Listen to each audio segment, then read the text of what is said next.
Magandang buhay mga bata! Tara, samahan ninyo akong matuto kasama si Teacher Aika, your online teacher.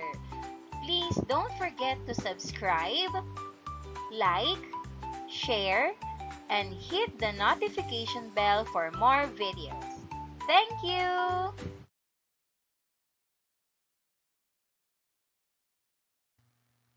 Matatag Curriculum, Makabansa, Grade 2, Quarter 1, Lesson 1, Day 1. Ang ating aralin ngayong araw ay tungkol sa kahulugan ng komunidad at ang mga bumubuo at makikita sa komunidad.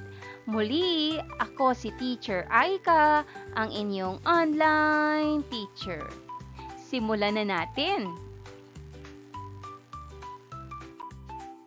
Kasanayang pampagkatuto na ipaliliwanag ang konsepto ng komunidad. Layunin, nasasabi ang payak na kahulugan ng komunidad at natutukoy ang mga makikita sa isang komunidad. Awitin natin ang "Ako ay isang komunidad."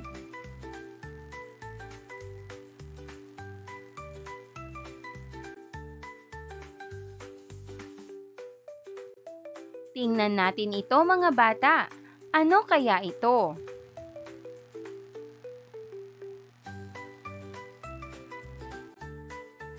Tama! Isa itong pamayanan. Napakaraming makikita rito, hindi ba? May mga bahay, paaralan, palengke, simbahan at parke. Sagutin natin ang mga tanong tungkol sa larawan. Una, ano-ano ang nakikita nyo sa larawan? Paaralan, bangko, aklat o library, simbahan, restaurant, bahay. May mga sasakyan din gaya ng bus, motorsiklo at bisikleta. Puno, parke, ilog, bangko sa parke. May iba ka pa bang nakikita? Ibahagi ito sa klase. Pangalawa, sino-sino ang taong makikita sa mga larawan at ano ang kanilang ginagawa? May batang naglalaro sa parke, may lalaking nagbibisikleta, may babae sa labas ng bahay, may lalaking pumaparada ng kotse, may nagmamaneho ng bus, at may lalaking nasa labas ng simbahan. May iba ka pa bang nakita? Ibahagi ito sa klase. Pangatlo, para saan ang mga estrukturang makikita sa larawan? Paaralan, dito tayo natututo. Bangko, lugar kung saan iniipon ang pera. Library, dito nagbabasa at nag-aaral. Simbahan, lugar ng pagdarasal. Restaurant, kainan ng mga tao. Bahay, tahanan ng pamilya. At parke, lugar ng paglalaro at pahinga. Pang-apat, ano ang ugnayan ng mga estrukturang nabanggit sa mga tao sa isang lugar? Ang mga estruktura ay mahalaga sa buhay ng tao. Ito ay ginagamit araw-araw sa pag-aaral, pagtatrabaho, pagkain, panalangin at pamumuhay. Lahat ng tao sa komunidad ay may kanya-kanyang papel.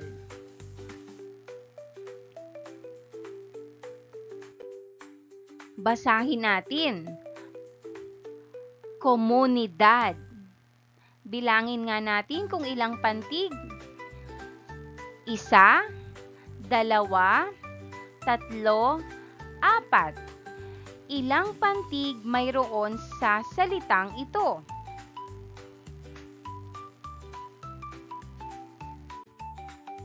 Kapag pinagsama-sama na ninyo ito, ano ang mabubuo nating salita? Ang sagot, komunidad. Komunidad. Sabihin ng dahan-dahan at samahan natin ng palakpak. Ko, mu, ni, dad. Komunidad. Magaling! Ilan ang palakpak natin? 4. Mahusay!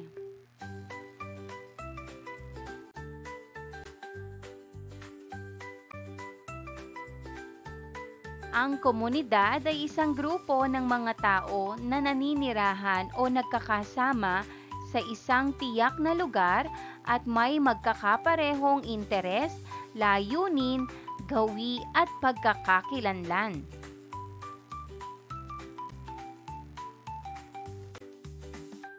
Sa payak na salita, ito ay isang grupo ng mga tao na nagtutulungan at nagkakaroon ng ugnayan upang mapabuti ang kanilang pamumuhay at kapaligiran.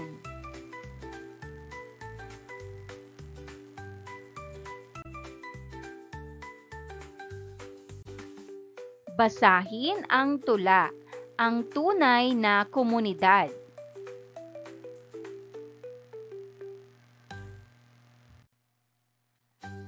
Ito'y binubuo ng grupo ng mga tao na naninirahan ng payapa at organisado.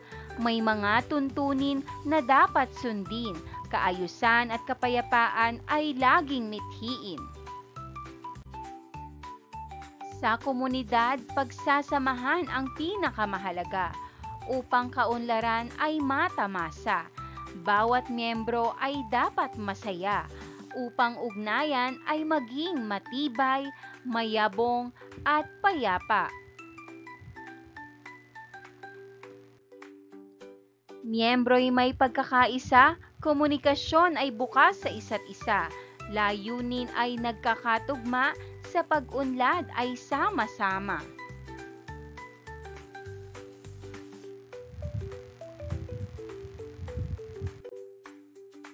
Organisado ang pamamahala rito, kasaysayan ay pinahahalagahang totoo, kultura'y pinagyayaman lagi, gawaing pansibiko'y aktibo at natatangi.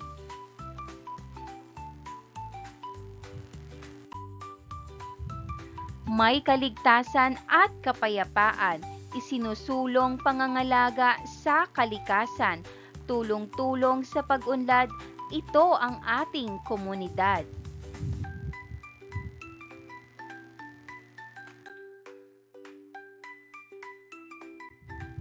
Sagutin ang mga tanong.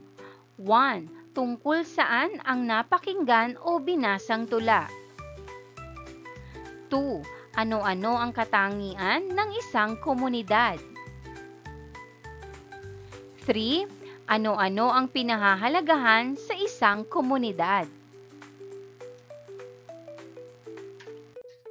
Sagutan natin ang mga tanong. 1. Tungkol saan ang napakinggan o binasang tula? Sagot, ang tula ay tungkol sa isang komunidad, isang grupo ng mga tao na naninirahan ng sama-sama, ng payapa at maayos. 2. Ano-ano ang katangian ng isang komunidad? Sagot, may mga tao na magkakasama, may mga tuntunin na sinusunod, may pagkakaisa at magandang pagsasamahan, organisado ang pamamahala, laging may kapayapaan at kaayusan. 3. Ano-ano ang pinahahalagahan sa isang komunidad? Sagot, pagkakaisa ng mga miyembro, magandang komunikasyon sa isa't isa, paggalang sa kultura at kasaysayan, pagsisikap sa mga gawaing pansibiko, pangangalaga sa kalikasan, at tulong-tulong para sa pag-unlad at kaligtasan.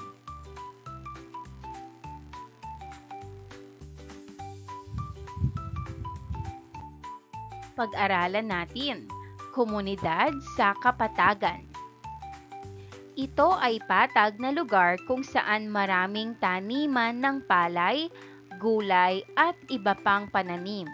Dito karaniwang nagtatanim ang mga magsasaka. Komunidad sa talampas. Ito ay mataas ngunit patag na lugar. Medyo malamig ang klima rito at may mga tanim ding gulay at prutas.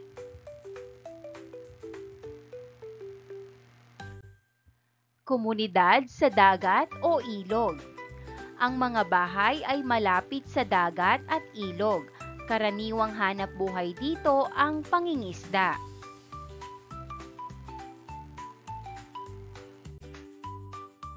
Komunidad sa lungsod. Matao at maraming gusali, sasakyan at paaralan. Dito makikita ang maraming opisina at tindahan.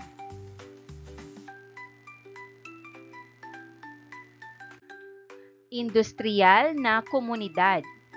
Dito matatagpuan ang mga pabrika at planta. Gumagawa ng mga produkto tulad ng pagkain, damit at gamit sa bahay.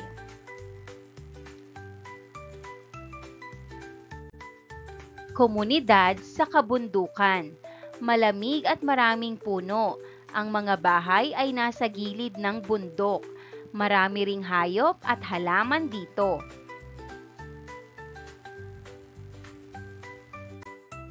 Komunidad sa isla. Napapalibutan ng tubig.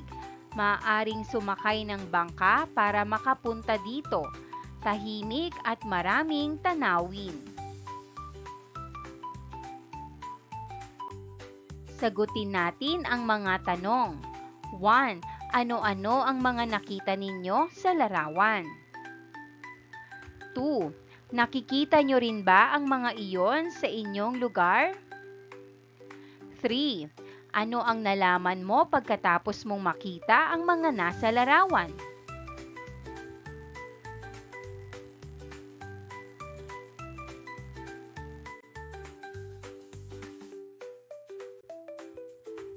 Punan ng tamang salita ang bawat patlang upang mabuo ang kaisipan. 1. Ang komunidad ay patlang. 2. Ito ay binubuo ng patlang na pantig. At 3. Masasabing komunidad ang isang lugar kung ito ay patlang.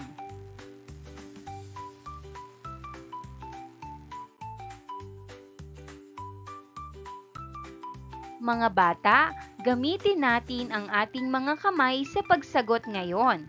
Kapag narinig ninyo ang salitang komunidad, sabay-sabay tayong pumalakpak ayon sa bilang ng pantig nito.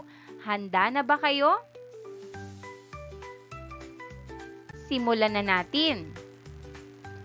Ko, mo, ni, dad. Komunidad. Ulitin natin. Ko, mo, ni, dad. Mahusay mga bata! Ngayon naman, makinig kayo sa mga sasabihin ko tungkol sa komunidad. Kung tama ang sinasabi ko, pumalakpak kayo ng 2 beses. Kung mali, pumalakpak lang ng 1 beses. Handa na?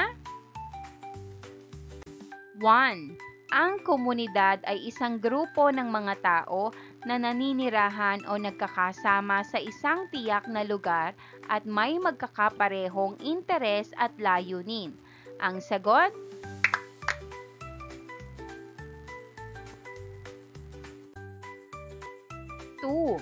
Ang mga kasapi sa komunidad ay may palagiang komunikasyon. Ang sagot?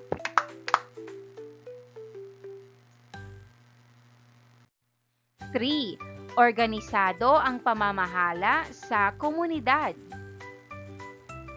Ang sagot?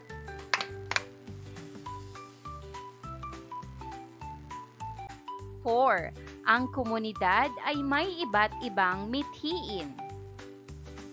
Ang sagot?